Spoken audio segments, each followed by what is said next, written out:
ప్రపంచంలోనే అతిపెద్ద గిరిజన పండుగ కుంభమేళా తరువాత కోట్ల సంఖ్యలో భక్తుల్ని ఆకర్షించే అతిపెద్ద ఉత్సవం. 4 రోజుల పాటు దేశ విదేశాల నుంచి భక్తులు వచ్చి అంగరంగ వైభవంగా జరుపుకునే పండుగ. 700 ఏళ్ల నాటి నేపథ్యం సమ్మక్క సారలమ్మల జాతరది. ఒక పుట్టపై పులులు సింహాలు కాపలా కాస్తూ ఉండగా పసిబిడ్డ సమ్మక్కను గిరిజన దొర కనుక్కొని పెంచుకున్నారు. ఆమె చేతి పసురుతో రోగాలు నయమయ్యేవి. మేడారం రాజైన పగిడిద్దరాజుని పెండ్లాడారు. సారలమ్మ, నాగులమ్మ, జంపన్నలు 3 బిడ్డలు కలుగగా ఆనందంగా ఉన్నటువంటి సమయంలో కాకతీయులు ఆగ్రహించగా మేడారంపై దండెత్తగా కోయ ప్రజలతో సహా అందరూ యుద్ధానికి సిద్ధమయ్యారు.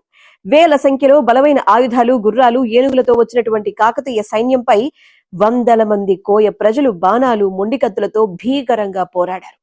పగిడిద్దరాజు, సారలమ్మ, నాగులమ్మ వీరమరణం చెందారు. సంపెంగ వాగులో జంపన్న ఆత్మహత్య చేసుకోగా ఆ వాగిప్పుడు జంపన్న బాగైంది. అప్పర కాళిలా పోరాడి రక్తపు మడుగులో ఉన్నటువంటి సమ్మక్క చిలకల గుట్టవైపుగా వెళ్లి అక్కడ ఒక చెట్టు కింద ఉన్న పుట్ట దగ్గర అంతర్ధానమయ్యారు. కుంకుమ భరణిగా దర్శనమిచ్చారు.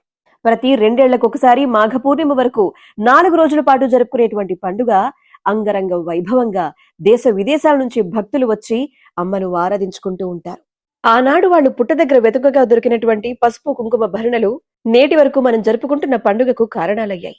కుంకుమ భరణను సమ్మక్కగాను, పసుపు భరణను సారక్కగాను భావించి ప్రతి 2 ఏళ్లకొకసారి మాఘశుద్ధ పౌర్ణమి రోజున సమ్మక్క సారలమ్మల జాతరను మనం ఘనంగా జరుపుకుంటున్నాం.